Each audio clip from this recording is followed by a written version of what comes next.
the Indiana Fever made some moves this offseason to add pieces for Caitlin Clark. Now Stephanie White took over as the head coach, Amber Cox as the GM. They acquired 2 WNBA champs in DeWanna Bonner and Natasha Howard, as well as landing Sophie Cunningham and the number 19 pick from Phoenix. So, okay, love it or leave it. I mean, we all know we're in unison on this one, right? I got it. We got a spoiler alert. Listen. Well, that's because she's the competition. That's what I was going to say. I absolutely love it for Indiana because this is how it's going right now. You see teams squatting up, and DeWanna Bonner is going to be a great piece for them. They already had a lot of talent last year. I just want to leave it because we got to play against them.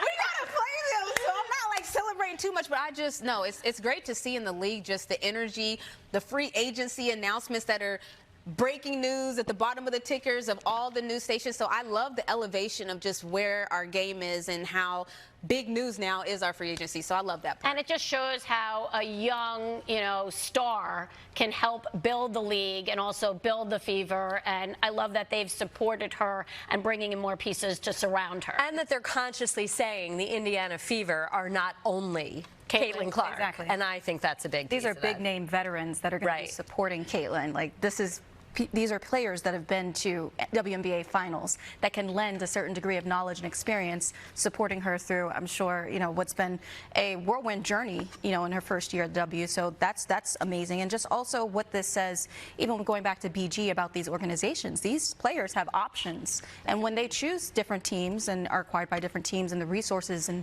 things that are being invested in these players, that's a reflection of the league elevating across the board and, making sure that they attract high caliber players and people want to come to those cities and those franchises. Renee Duvalde, welcome to the NBA. Welcome to the WNBA elbow stop in year 2. Oh, what? No, I mean, people going to still play hard. I think, listen, I got welcomed into the WNBA year 1, year 2. If you play against Diana, it's going to be year 3, year 4, year 5. So I just think it's competitive, and I think that's the most exciting part. I've seen quotes where Caitlin even talked about it herself, where it's like people are just out here hooping, and she's excited to be a part of it. So I mean, looking forward to this summer. It's going to be, it's going to be box office. There's so many teams that have leveled up, and there's so many teams of matchups. I can't wait to see. What a time. What a time. We talked about it off camera, but with Unrivaled as well, the way these players are playing in the off season right now, they can't wait to get back out there, I'm sure, and they'll be prepared as well.